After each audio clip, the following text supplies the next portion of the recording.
বাবা তুমি কি এই গ্রামে নতুন আর এইদিকে কই যাইতেছো? ওই নারী আমাকে মোহিত করেছে। যাইও না বাবা, এর রূপ দেখিয়া গ্রামের প্রায় বেশিরভাগ মানুষ কমাই চইলা গেছে। এতই রূপবতী নাকি ওই নারী? আচ্ছা ওর নাম কি?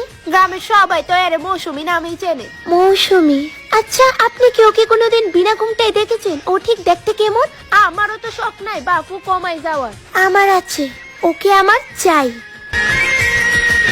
মৌসুমী